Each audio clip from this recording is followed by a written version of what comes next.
Kaguzi zilizofanyika zimewezesha kubaini mapungufu katika usimamizi wa matumizi za rasilimali za serikali na kujua thamani ya fedha kwenye miradi ya maendeleo.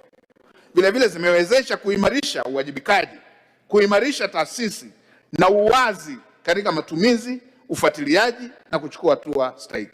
Aidha, Mheshimiwa Spika, serikali imepokea hoja na mapendekezo yaliyoainishwa na Ofisi ya Mdhibiti na Mkaguzi Mkuu wa Hesabu za Serikali, Taasisi ya Kuzuia na Kupambana na Rushwa, Mamlaka ya Kudhibiti Ununuzi wa Umma kwa ajili ya kuzifanyia kazi kama ambavyo Mheshimiwa Rais alisema katika hotuba yake. Nitumie fursa hii kulihakikishia bunge lako tukufu kwamba serikali itawasilisha taarifa ile kama ilivyopangwa ya CAG na itafanyia kazi hoja zilizojitokeza. Aidha, nimewaelekeza maafisa masuhuli wote, taasisi zote za